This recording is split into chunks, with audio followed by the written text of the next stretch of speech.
નમસ્કાર દર્શક મિત્રો, આપ જોઈ રહ્યા છો ડિજિટલ ન્યૂઝ। જોઈએ આજના મુખ્ય સમાચાર ફરી એકવાર ડિજિટલ ન્યૂઝ સાથે।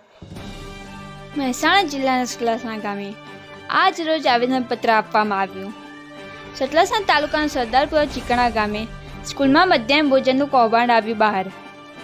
સરદારપુરા ચીકણા સ્કૂલમાં બાળકો સાથે થતા સ્વાસ્થ્ય સાથે ચેડા। સ્કૂલમાં મધ્યાહન ભોજન જે રસોઈ બનાવવામાં આવે છે તે રસોઈમાં વપરાતો અનાજ એકદમ કંડક હાલતમાં। દાળના સેમ્પલોમાં સડો અને ભૂકો। આ દાળ ઢોળ પર ના ખાય તેવા ખાય, પરંતુ મધ્યાહન ભોજન બનાવવાવાળા આ માસૂમ બાળકોને કેવી રીતે ખવડાવે છે? બાળકોને આવું અનાજ ખવડાવતા પહેલાં આ લોકોને થોડું પણ વિચાર નથી આવતો કે આવું અનાજ ખાવાથી બાળકો બીમાર પડશે। શું સરકારે આ બાબતે તપાસ કરશે ખરા? સડેલું અનાજ આગળથી આવે છે કે પછી આ દાળમાં કોઈ કૌભાંડ થાય છે? આ દાણાના પેકેટ ઉપર કોઈ એક્સપાયર ડેટ કેમ નથી લખવામાં આવતી? શું સરકારે આ બાબતે અજાણ છે? શું સરકાર કોઈ કાર્યવાહી કરશે ખરા? જેનો રિપોર્ટ ડિજિટલ ન્યૂઝ સતલાસણા।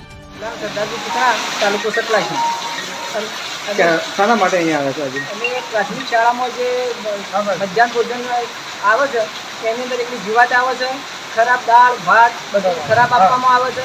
એની રજૂઆત કરવા મામલતદાર સાહેબને આવેલા છીએ। પહેલા કોઈ રજૂઆત કરેલી? પહેલાં કોઈ રજૂઆત નથી કરેલી, તો સમિતિના સંચાલકને અને તો આચાર્યબેનને રજૂઆત કરેલી છે 2 વખત, છતાં પણ માલમાં કોઈ ફેરફાર ન થયેલો હોવાથી અમે અત્યારે મામલતદાર